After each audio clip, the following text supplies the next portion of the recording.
Alors, immigrer dans un nouveau pays, c'est une décision qui est super importante. C'est un choix qui vient avec ses défis. Est-ce qu'on va y arriver? Est-ce qu'on va s'y plaire? Est-ce qu'on va trouver un travail dans notre domaine d'activité? Et surtout, est-ce qu'on aura des opportunités qui vont nous permettre de nous réaliser sur le plan personnel? Aujourd'hui, nous parlons d'immigration et de la réalisation professionnelle et personnelle. Pour ce faire, j'ai le plaisir d'avoir avec moi Léone, qui est arrivée au Canada il y a quelques années. Elle va nous raconter son parcours, elle va nous faire part des défis qu'elle a eu à rencontrer et comment est-ce qu'elle les a surmontés. Alors, si tu viens d'arriver sur la chaîne, bonjour à toi, moi c'est Lily Prunet, bienvenue sur Dessus de ça. Ici, tranquillement, on parle de ci, de ça, d'entrepreneuriat, d'immigration et de diverses autres réalités qui tournent autour de cette immigration-là. Alors, assieds-toi confortablement, attache ta tuque et nous décollons dans un instant.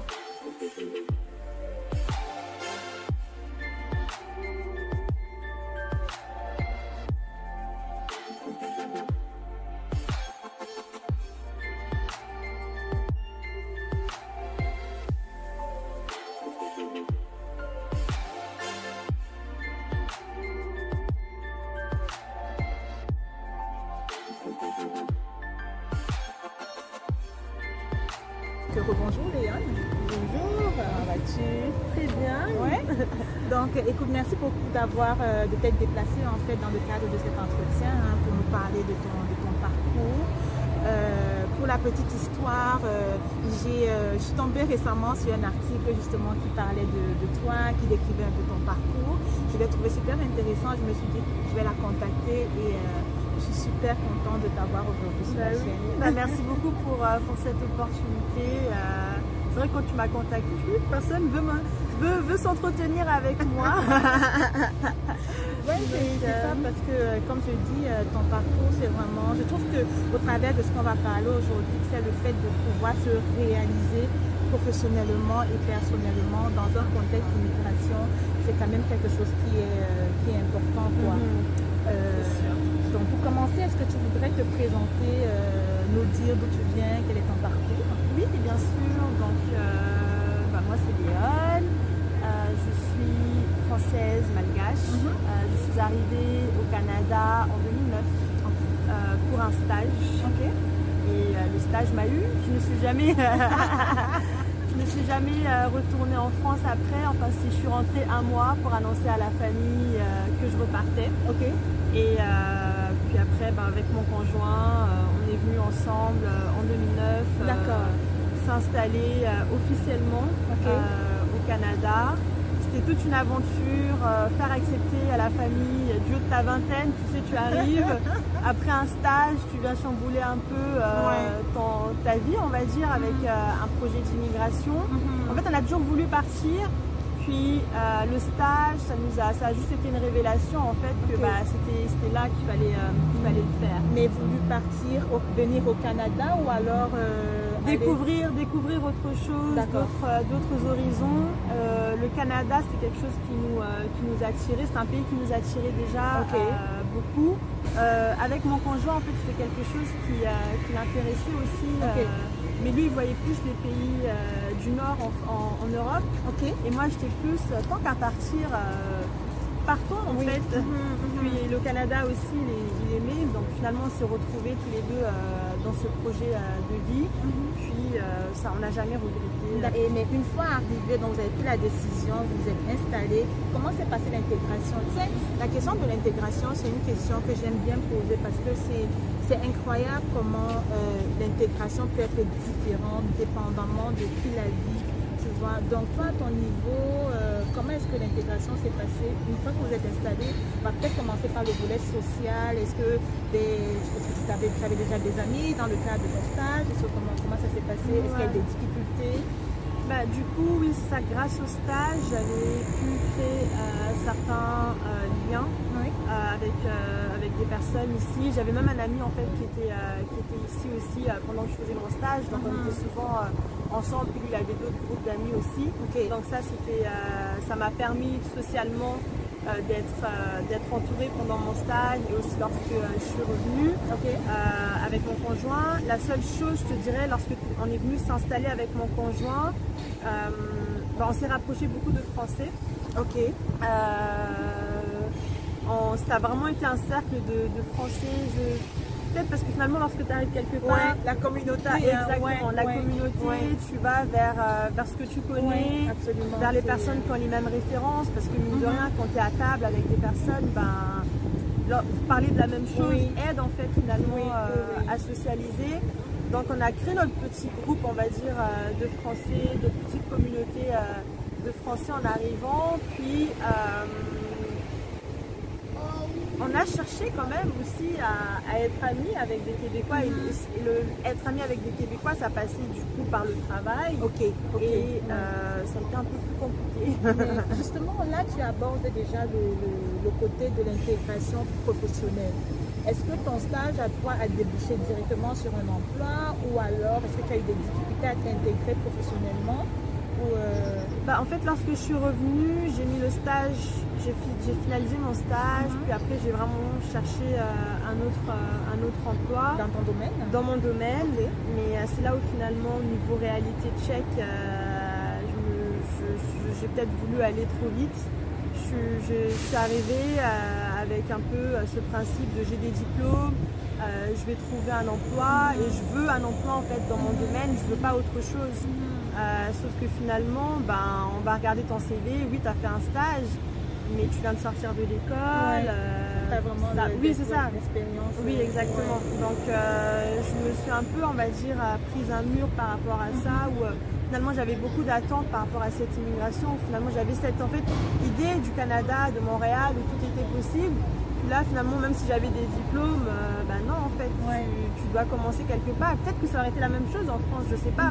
J'ai jamais vraiment été en France dans un domaine de travail qui était en lien avec mes études. Donc je sais pas finalement. Mais quelque part quand même, je pense que c'est une réalité quand même, parce que quand on vient avec ses diplômes, parce que moi j'ai immigré aussi au Canada, j'avais déjà fait des études en Allemagne, mais je me disais je vais trouver un travail, c'est pas possible, je vais le trouver je me donnais comme 3 mois pour trouver un travail, mais j'ai vraiment heurté une réalité qui fait que ce n'est pas parce que tu as forcément un diplôme universitaire que tu vas trouver un emploi tout de suite. Pour certains ça fonctionne et pour d'autres ça prend un peu plus de temps. Mais comment c'est passé? Parce que je sais qu'aujourd'hui là tu as un travail dans ton domaine, mais ça a été beaucoup de patience en fait. C'était faire des petits boulots. Accepter, je pense que ça passe par une phase d'acceptation où le pays qui était dans ta tête un peu l'Eldorado n'est pas l'Eldorado en fait. Donc du coup tu remets tes attentes un peu en perspective et tu te dis ok qu'est-ce que je dois faire pour arriver à cette étape-ci de ma vie ou à l'emploi dont je rêve. Donc il fallait passer par des petits boulots. Let's do it! Donc on est passé par les petits boulots, moi, mon conjoint, et voilà, c'était une manière aussi finalement de rencontrer d'autres personnes, parce que des fois quand tu arrives dans un travail trop sérieux d'un coup, c'est difficile parce que tu te mets beaucoup de pression, c'est difficile de rencontrer, de te laisser cette marge-là de rencontrer de nouvelles personnes parce que tu es à fond dans ton travail et tu te dis non, il faut que je réussisse, il faut que je fasse ça. Donc le fait d'avoir fait des petits boulots, ça nous a permis de rencontrer aussi de nouvelles personnes et tout, donc de socialiser un peu à ce niveau-là.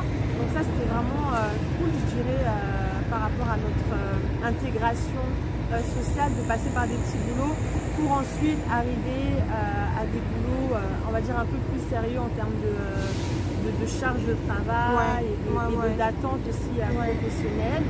Donc après les petits boulots, je suis arrivée chez Desjardins en marketing, mais je suis tombée dans le département marketing. Je ne suis pas tombée dans le poste en marketing.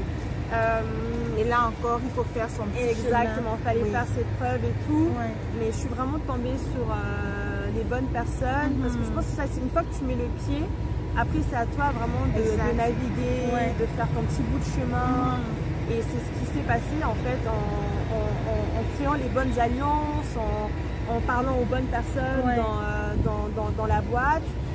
Finalement j'ai eu le poste en marketing, le poste d'emploi en marketing dont je rêvais finalement. Côté professionnel, check, ça va bien, on est accompli, on s'est réalisé.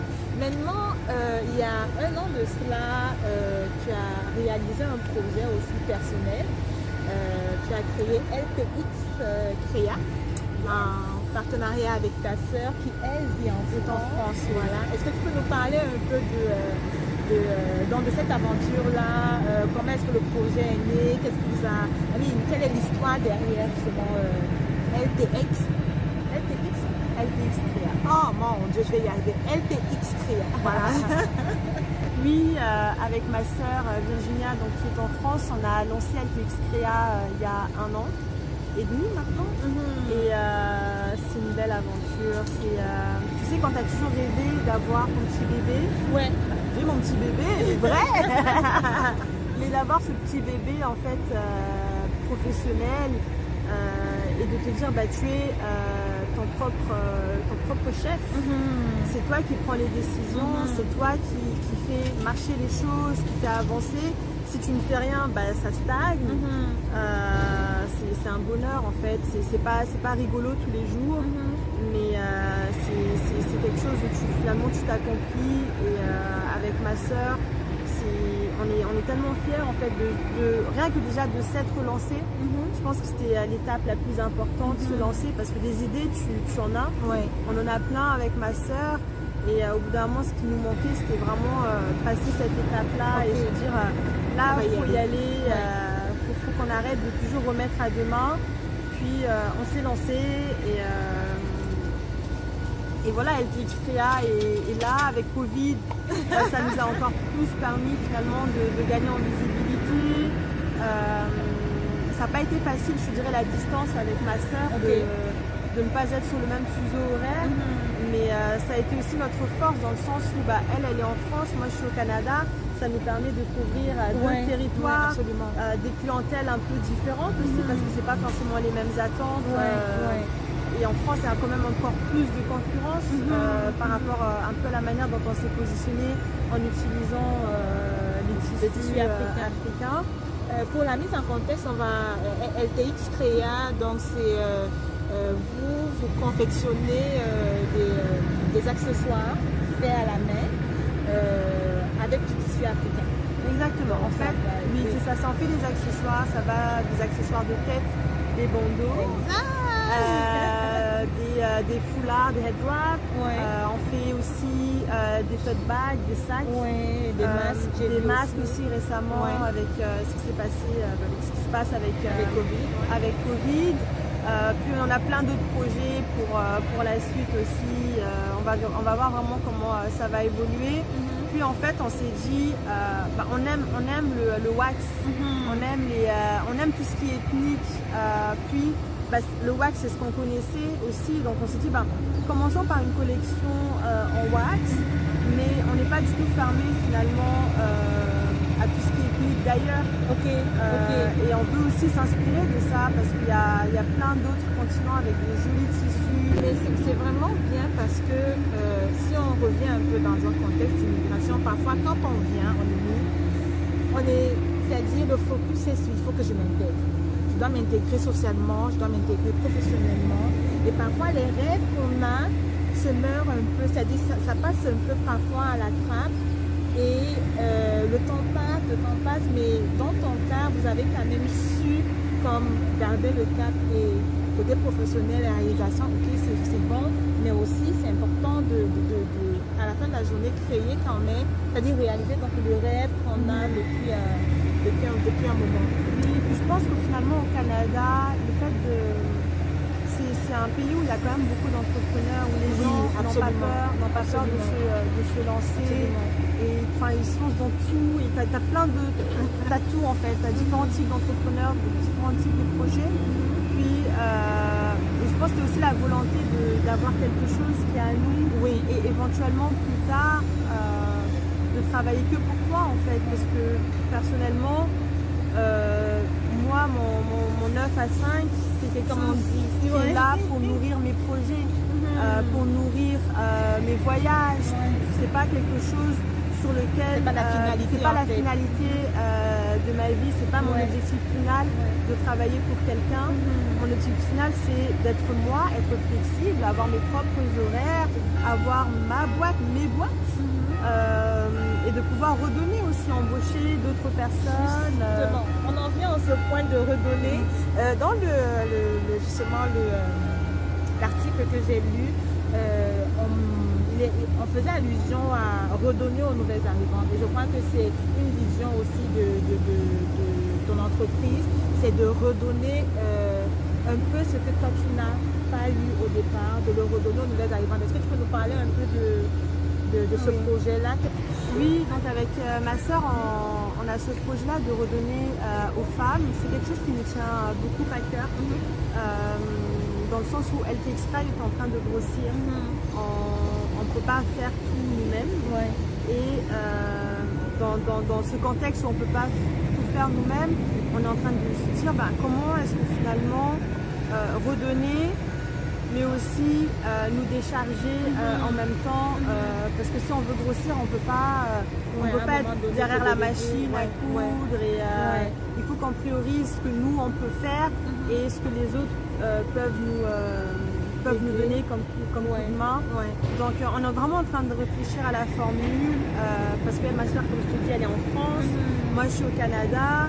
Ma soeur, elle n'a pas eu cette étape en tant qu'immigrante en France. Moi, je l'ai vécu au Canada et je vois la réalité qu'on a en tant qu'immigrante ici, et surtout en tant que femme, tous les challenges qu'on a lorsqu'on arrive dans un nouveau pays. Donc je pense que c'est vraiment déjà aller chercher des femmes via des associations, et c'est peut-être de les avoir sous contrat pour nous aider sur certaines collections.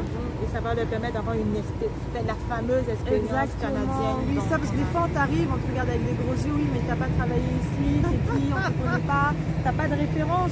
Parce que généralement, certaines femmes, oui, il y a celles qui viennent de pays du Nord, on va dire, qui viennent d'Europe et tout, mais il y a des femmes qui arrivent parce qu'elles ont quitté des zones de guerre.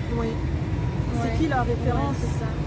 Tu vas appeler qui dans le pays en guerre pour dire est-ce qu'elle a travaillé chez toi? Donc c'est vraiment pouvoir, oui, le Canada leur a donné une seconde chance en leur ouvrant leurs frontières, mais ce qu'on ne nous dit pas et ce qu'on ne dit pas à ces personnes-là lorsqu'elles arrivent, c'est que, tu sais, l'employeur, il ne va peut-être pas te donner ta chance aussi facilement, et c'est là où finalement je pense que nous, en tant que personnes ayant vécu ce processus-là, on a cette opportunité-là de pouvoir éduquer ces femmes-là en leur disant, tu sais, l'Eldorado, quand t'as promis, il n'existe pas, mais c'est pas grave, on va t'aider, on va trouver un mécanisme pour t'amener là où toi tu souhaites être, et c'est comme ça en fait. Si on peut redonner de cette manière-là, en te donnant un petit contrat pour nous aider dans nos collections, ça nous fera plaisir. Pour terminer, un dernier mot, qu'est-ce que tu pourrais dire à quelqu'un qui arrive et qui a l'impression que professionnellement ça ne va pas, personnellement, et quand je dis personnellement, c'est peut-être avoir un projet qu'on aimerait réaliser et que même dans ce sens-là, les choses n'ont pas l'air d'aller. Quel est le conseil que tu peux donner en fait? Je pense, comme on disait tout à l'heure, la clé lorsque tu arrives dans un nouveau pays, c'est d'être humble et s'armer de patience. Oublie toutes les idées préconçues que tu as à propos de ce pays, ou de ce que tu as pu lire, ou de ce que tu as pu voir de votre expérience. Moi, je raconte mon expérience, mais c'est moi, ma chance et la manière dont j'ai persévéré. Et encore une fois, chaque individu est différent. On partage notre expérience pour que les personnes sachent, pour que tu te rendes compte que tout est possible. Mais encore une fois, c'est ta personne qui va faire en sorte que tu vas pouvoir arriver là où tu es. Et des fois, lorsque tu arrives, tu sais, tu as tellement d'idées, telle personne a réussi, moi aussi je vais réussir. Mais il faut que c'est beaucoup de travail, de développement personnel sur soi-même. Il n'y a pas de recette clé en main. C'est ça. Il n'y a pas de sentier battu, tout le monde passe par là. Non, c'est vraiment pas ça. Et le Canada, je pense, c'est un pays où finalement tout le monde peut se réaliser. Il faut juste, encore une fois, arriver humble dans le pays, savoir où est-ce que tu veux aller, savoir d'où tu viens. Donc, c'était une entrevue avec Léon. J'espère que le contenu t'a plu et j'espère que toi aussi, tu as pu comprendre qu'il est très possible d'immigrer dans un nouveau pays, de se réaliser sur les plans professionnels, mais aussi personnels. C'est sûr qu'il y a des étapes qu'il va falloir franchir et parfois, il faut accepter de s'humilier. Parfois, il faut accepter de recommencer à zéro, de faire un pas en arrière pour mieux sauter. Merci d'avoir été des nôtres et on se voit très prochainement.